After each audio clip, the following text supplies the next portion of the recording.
ఓం శ్రీ గురుభ్యో నమః. ఓం శ్రీ మాత్రే నమః. శుక్రగ్రహము ఆగస్టు 2వ తారీఖు నుంచి శుక్రుడు కన్యా రాశిలో సెప్టెంబర్ 1వ తారీఖు వరకు రమారమి దాదాపుగా 30 రోజుల పాటు ఉంటాడు. ఈ శుక్రుడు కన్యా రాశి అనేది మన జ్యోతిష్ శాస్త్రం ప్రకారంగా శుక్రుడు నీచ స్థానంలో ఉన్నట్టు అర్థం.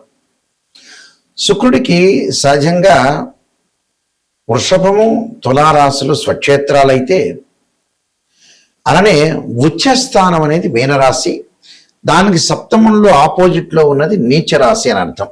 అంటే నీచ స్థానం కన్యారాశిలో నీచ స్థానంలో శుక్రుడు ఉన్నట్టు. ఈ శుక్రుడు వివాహానికి సంబంధించిన కారకుడు.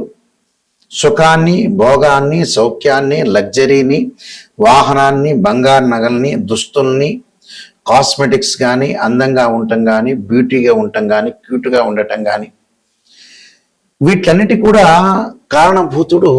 కారణమయ్యేవాడు ప్లానెట్ ఏంటంటే వీనస్ ప్లానెట్. శుక్రగ్రహము సప్తమ భావకారకుడు అంటారు జ్యోతిష్యంలో.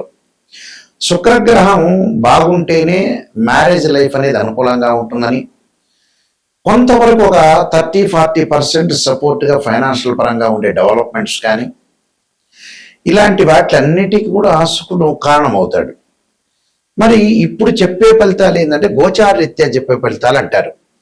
గోచార పరంగా ఎవరి రాశి దగ్గర నుంచి అయినా సరే వాళ్ళు ఎలా చూసుకోవాలి, వాళ్ళ రాశి దగ్గర నుంచి 1, 2, 4, 5, 8, 9, 11 స్థానాల్లో ఉంటే శుక్రుడు మంచి ఫలితాన్ని ఇస్తాడు.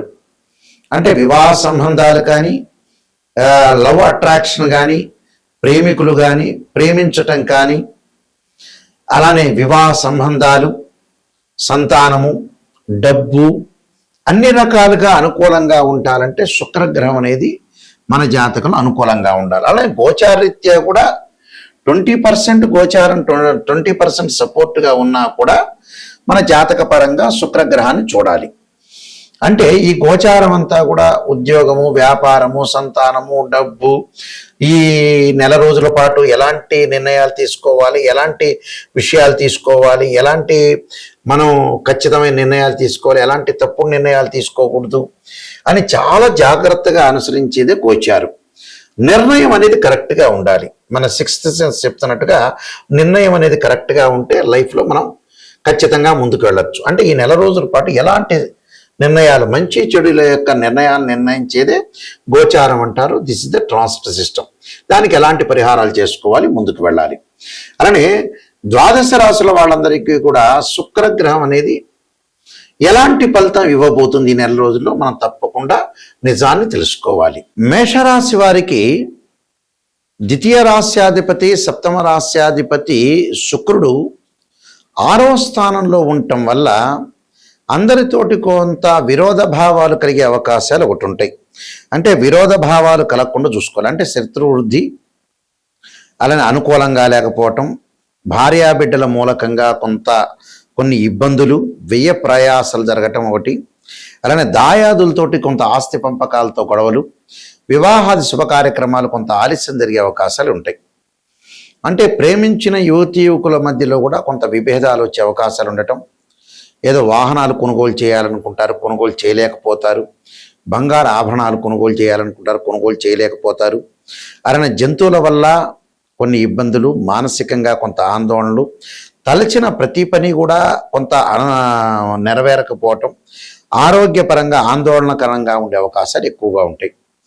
అంటే సంబంధ బాంధవ్యాలు, శుభ కార్యక్రమాలు చేయకపోవటం, పెళ్లి సంబంధాలు దగ్గరికి వచ్చినట్టు వచ్చి వెనక్కి వెళ్ళిపోవటం, శత్రు వృద్ధి కలిగే అవకాశాలు ఎక్కువగా ఉంటాయి.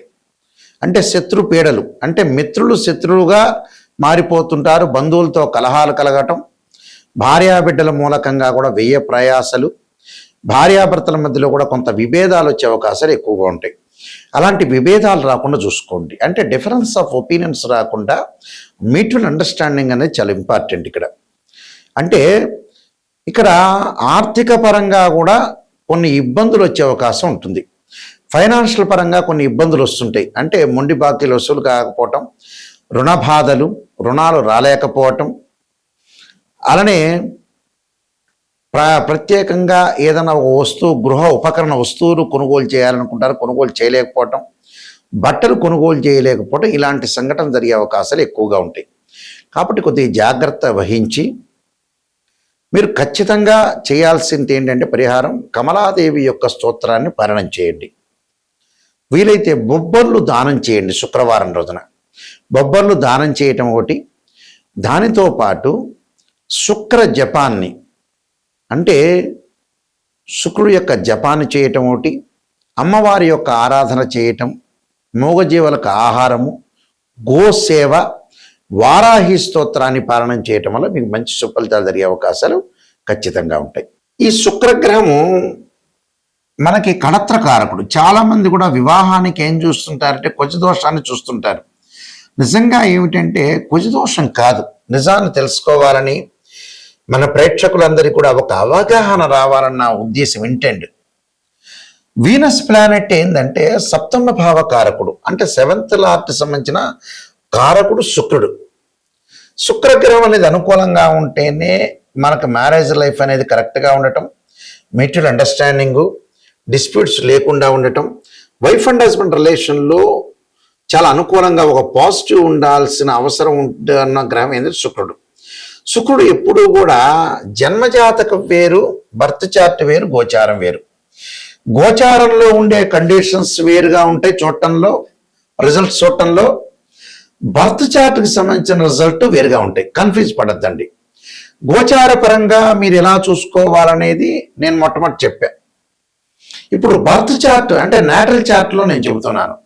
ఈ నాటల్ చార్ట్లో ఏమిటి అని అంటే ఎవరి జాతకాన్నైనా మనం వివాహం అవుతుందా కాదా, వివాహపరంగా డిఫరెన్స్ ఆఫ్ ఒపీనియన్స్ ఎందుకు వస్తాయి, మ్యూచువల్ అండర్స్టాండింగ్ అనేది లేకపోవటం ఏంటి, పెళ్లి అనేది ఎందుకు ఆలస్యం అవుతుంది, ఆలస్యం తర్వాత కూడా విడాకులు ఎందుకు జరుగుతాయి, వివాహం జరగకపోవటానికి కారణం ఏంటి అంటే పేరెంట్స్ అందరూ కూడా గుర్తుపెట్టుకోవాల్సింది ఏంటంటే చాలామంది కూడా 40 ఏళ్ల వరకు 50 ఏళ్ల వరకు పిల్లల యొక్క పెళ్ళిళ్ళు చేయకుండా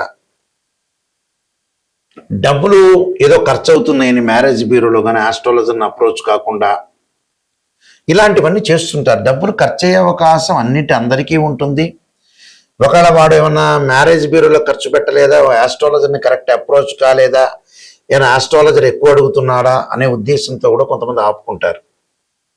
ఇక్కడ జీవితంలో మనం ఎంత సంపాదించినా పిల్లల యొక్క పెళ్ళిళ్ళు కాకపోతే మనం సంపాదించిన డబ్బు వృధా అని అర్థం. అంటే దానికి అర్థము పరమార్థం లేనట్టు అర్థం. డిలే చేయకూడదు. వాళ్ళు ప్రేమ పెళ్ళిళ్ళైనా మామూలు పెద్దలు వదిలించిన పెళ్ళిళ్ళైనా పెళ్ళి అనేది చాలా ఇంపార్టెంట్. అంటే తల్లిదండ్రులు సంపాదించిన డబ్బు ఎందుకు ఎవరు అనుభవించాలి అంటే పిల్లలే అనుభవించాలి.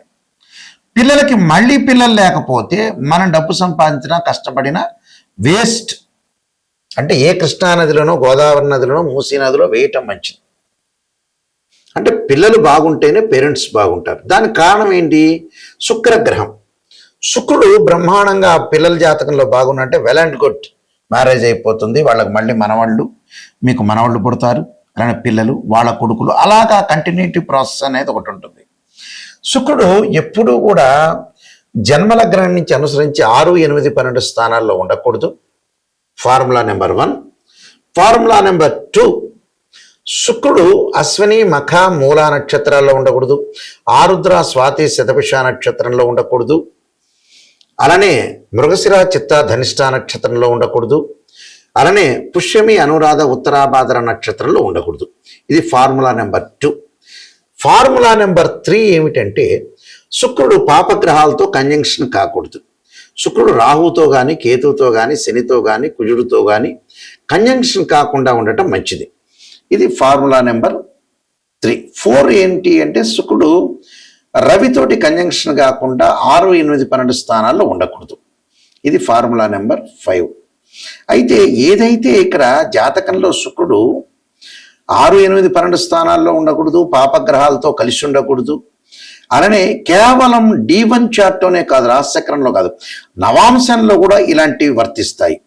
అంటే ఒక వివాహం అవుతుందా కాదా అని తేల్చుకోవటానికి రాశిచక్రము, నవాంశము, భావచక్రము, దశలు, అంతర్దశలు అనాలిసిస్ చేయాలి. కేవలం రాశిచక్రమే కాదు, అంటే నవాంశంలో కూడా వైవాహిక జీవితాన్ని రిప్రజెంట్ చేసేది ఏంటంటే D9 చార్ట్. అంటే X-ray scan, CT scan, MRI scan లాంటివి మ్యాథమెటికల్ క్యాలిక్యులేషన్ వేసి శుక్రుడు నీచ స్థితిలో ఉన్నాడా, ఉచ్చ స్థితిలో ఉన్నాడా, శుక్రుడి మీద ఏదన్నా పాపగ్రహ దృష్టి ఉందా అనేది చూడాలి. అంటే ఇవన్నీ కూడా స్త్రీలకి అష్టమ స్థానంలో శుక్రుడు ఉంటే కూడా మాంగళిక దోషం ఏర్పడుతుంది. అంటే బర్త్ చార్ట్ను కూడా అనుసరించాలి. గోచారం ఎప్పుడు కూడా మనం చెప్పే గోచారం అనేది 20-30% సపోర్ట్. అంటే ఈ నెలలో ఎలాంటి నిర్ణయాలు తీసుకోవాలి, భార్యాభర్తల యొక్క సమస్యలు, వివాహాలు, ఉద్యోగ ప్రయత్నాలు, సంతానం, ఇలాంటివి ఎలాంటి జాగ్రత్తలను అనుసరించాలని జాగ్రత్తగా జీవితాన్ని ముందుకెళ్ళాలి. మనం ఇక్కడెక్కడా కూడా పర్మనెంట్గా బతికేది లేదు. మనం ఎవ్వరూ శాశ్వతం కాదు, జస్ట్ కొన్నాళ్ళు ముందు వెనక. అంటే మనం పుట్టంగానే ఎప్పుడు చనిపోవాలనేది ఉంటుంది.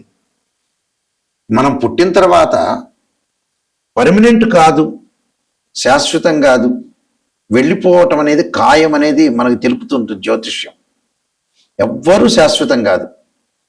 పుట్టంగానే ఒక డేట్ ఫిక్స్ అయి ఉంటుంది, కానీ ఆ డేట్ అనేది కరెక్ట్గా ఆస్ట్రాలజీ పరంగానే తెలుస్తుంది. మనం ఈ మధ్యలో చేసే ప్రక్రియలు, పిల్లల యొక్క పెళ్ళిళ్ళు చాలా ఇంపార్టెంట్ తీసుకోవాలి. ఈ మధ్యకాలంలో చాలామంది నెగ్లెక్ట్ చేస్తున్నారు పిల్లల విషయంలో. కరెక్ట్గా జాతకాలు చూపించుకోలేకపోవటం, దానికి రెమెడీస్ చేసుకోలేకపోవటం, మ్యారేజ్ బ్యూరోలు ఇవ్వలేకపోవటం. కానీ మైండ్ మెచ్యూరిటీ లెవెల్స్ పెరగట్లేదు అని అర్థం. మనం దేనికోసం బతుకుతున్నాం, ఎందుకోసం బతుకుతున్నాం, ఎందుకు డబ్బులు సంపాదిస్తున్నాం అనే రీజన్స్ తెలుసుకోండి. ప్రపంచంలో ఈ విషయాలన్నీ కూడా క్లారిటీ తెలుసుకోవాలి. ఒక ఆస్ట్రాలజర్ని అప్రోచ్ అయినప్పుడు కూడా నిజం తెలుసుకోండి. అబద్ధాల ముసుగులో జీవించొద్దండి, సత్య దూరాన్ని చేసుకోవద్దండి. ఇది చాలా ఇంపార్టెంట్. ఎక్కడైతే నెగిటివ్ ఉంటుందో దాన్ని మనం పాజిటివ్ చేసుకొని ఓవర్కమ్ చేసుకుంటేనే మనం 100% మనం బాగుపడినట్టు, లేకపోతే బాగుపడినట్టే కాదు. మన చేతుల్లోనే జాతకం ఉంటుంది, మన చేతుల్లోనే జీవితం ఉంటుంది, దాన్ని సర్వనాశనం చేసుకోవద్దండి. నేను కాలసర్పయోగము, కాలసర్పయోగ చంద్రిక, రాహుకేతులు, ఛాయాగ్రహాలు, బృహత్ పరిహార సింధు, పుత్రగణపతి వ్రతము, అలానే వివాహ మార్తాండము, జాతక చంద్రిక, అలానే సర్వదేవతా గోత్రపులు పార్ట్ 1, పార్ట్ 2, స్వప్న శాస్త్రము, నవగ్రహ దోషాలు పోవడానికి 12 మహావిద్యలు, ట్రాన్సిట్ ఆఫ్ రిజల్ట్స్, అలానే ప్రొడక్షన్ ఆఫ్ ఆస్ట్రాలజీ అనే నెంబర్ ఆఫ్ ఆస్ట్రాలజీ బుక్స్ రాశాను. అలానే బృహత్ పరిహార సింధు, ఇలాంటి నెంబర్ ఆఫ్ ఆస్ట్రాలజీ బుక్స్ రాశాను. ఇవన్నీ కూడా మనకి రాజమండ్రిలో, రాజమహేంద్రవరంలో, కోటగుమ్మంలో ఉన్న మోహన్ పబ్లికేషన్ వారి దగ్గర దొరుకుతాయి ఈ పుస్తకాలు. నా దగ్గర కూడా లభ్యమవుతాయి. నా వెబ్సైట్ www.nayakanti.com, nayakanti.in. నా నెంబర్ స్క్రీన్ మీద స్క్రోలింగ్ అవుతుంది. మేము వంశపారంపర్యంగా చెప్పే వ్యక్తులం. మా నాన్నగారు కూడా కీర్తిశేషులు బ్రహ్మశ్రీ నాయకంటి కుమారస్వామి శర్మ దైవజ్ఞ గారు శ్రీశైలంలో ప్రధాన పురోహితులుగా పనిచేశారు. వారు కూడా ఇంటర్నేషనల్ కౌన్సిల్ ఆఫ్ ఆస్ట్రాలజీలో మెంబరు. మా ఫాదర్ కూడా మా గ్రాండ్ ఫాదర్ సుబ్బయ్య శాస్త్రి గారు. ఇలా మేము వంశపారంపర్యంగా చెప్పేవాళ్ళు. నిజం తెలుసుకుంటే నా ద్వారా ఎంతమంది బాగుపడతారు అనేది నా ఉద్దేశం అండి. దీనిలో నా ద్వారా బాగుపడితేనే నాకు చాలా మంచిది, నేను వీళ్ళకి మెయిల్ చేయగలిగా అనే పాయింట్ నేను ఆలోచన చేస్తాను. తప్పకుండా నిజాన్ని తెలుసుకునే వాళ్ళు నిజం తెలుసుకోవాలి. నాయకంటి మల్లికార్జున శర్మ గారి ద్వారా బాగుపడాలి. వాళ్ళు వంశపారంపర్యంగా చెప్పే వ్యక్తులు. ఎందుకంటే చాలామంది మినిస్టర్స్ కానీ, ముఖ్యమంత్రులకు కానీ మా పేర్లు తెలుసు. ఆల్రెడీ వాళ్ళ యొక్క వివాహాలకు సంబంధించినవన్నీ కూడా మా నాన్నగారు చేశారు. అందువల్ల మీరు క్లారిటీగా తెలుసుకొని, నిజాన్ని తెలుసుకొని ముందుకెళ్ళండి. స్క్రీన్ మీద స్క్రోలింగ్ అవుతున్న నెంబర్ ఉంది, ఆ నెంబర్కి నా నెంబర్ దగ్గరికే వస్తుంది. అలానే మీ అందరికీ కూడా శ్రీ పరమేశ్వరి యొక్క దేవత కరుణాకటాక్షం ఉండాలని ఆశిస్తూ సర్వే జన సుఖినో భవంతు.